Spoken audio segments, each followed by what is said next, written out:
পিতার পরিচয় গল্পে ছেলে রক্তিম কি তার বাবা পরিচয় জানতে পেরেছিল, নাকি পরিচয়হীন অসহায় এক ছেলে হয়েই জীবনের বাকি দিনগুলো কাটিয়ে দিতে হয়েছিল? সত্যি বন্ধুরা, এক কঠিন প্রশ্নের সম্মুখীন হয়েছি আজ আমরা। সে যদি তার বাবা পরিচয় নাই পায়, তবে ভদ্র সমাজ কেনই বা তাকে মেনে নেবে? সমাজের পরেও সে এত গভীরভাবে একটি মেয়েকে ভালোবাসলো, তারই বা কি হবে? হ্যাঁ অডিয়েন্স, আজ গল্পের শেষ পর্বেই প্রকাশিত হতে যাচ্ছে গল্পের নায়ক রক্তিমের শেষ পরিণতির কথা। ততক্ষণ সবাই সাথেই থাকুন। ট্রেন গন্তব্যে পৌঁছানোর পর সে চিঠিতে লেখা ঠিকানা অনুযায়ী পৌঁছে যায়। আলিশান এক বাড়ি, অথচ সেখানে তিতলি বড় চাচাকে দেখে সে তো রীতিমতো অবাক। কিন্তু তিতলির বড় চাচা ওকে দেখে ছুটে এসে বুকে জড়িয়ে কান্না জড়িত কণ্ঠে নিজের পরিচয় তুলে ধরেন। কোন এক অজানা কারণে অশ্রু নামে ওর চোখেও। অন্তরাত্মা কেঁপে ওঠে ওর। সে তার বাবার পরিচয় জানতে পারে, যে পরিচয়ের অভাবে তার মা অপমানিত হয়, যে পরিচয়ের অভাবে তাকে কটাক্ষ করা হয়েছে। সেই পরিচয় পেয়ে আজ তার খুশি হওয়ার পরিবর্তে দু চোখে বয়ে চলে জলের ধারা। এরপরে দুজন খুব স্বাভাবিকভাবেই পাশাপাশি বসে কথা বলতে থাকে। স্ত্রীর মৃত্যুর কথা জানতে পেরে শোকে মুষড়ে পড়েন রক্তিমের বাবা।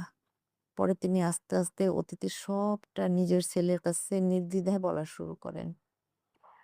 রক্তিম জানতে পারে বিয়ের পর তার বাবা তাদেরকে ছেড়ে আবার বিয়ে করেন।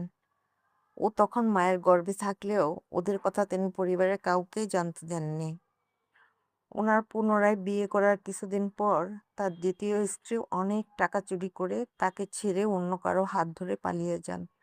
লজ্জায় এবং ঘৃণায় ওনারা আর সেই মহিলার খোঁজ নেননি। অন্যদিকে এতগুলো বছরের মধ্যে বেশ কয়েকবার রক্তিমের মায়ের কাছে ক্ষমা চাইতে গিয়েছিলেন তিনি, কিন্তু ওর মায়ের ভীষণ আত্মসম্মানবোধ ছিল বলে তিনি আর তাকে সমাজের কারো সামনেই প্রকাশ করতে দেননি। তবে তিনি সবসময় চাইতেন তার সন্তান যেন বাবার পরিচয় ফিরে পায়। এতদিনে ঘটে যাওয়া সকল কথা রক্তিমের কাছ থেকে জানার পরে তিনি নিজের সন্তানের সুখের কথা ভাবেন। তার কাছে মনে হয় জীবনে অন্তত একটা ভালো কাজ করলেও যদি সন্তানের কাছে আপন হওয়া যায়। আর তাই তো পিতার পরিচয় দিয়ে রক্তিমের জন্য তিতলিদের বাসায় পুনরায় বিয়ের প্রস্তাব পাঠান। তিতলির পরিবার তো এমন প্রস্তাবে আকাশের চাঁদ হাতে পাওয়ার খুশিতে আত্মহারা। তারা বিনা বাক্যে রাজি হয়ে যায়।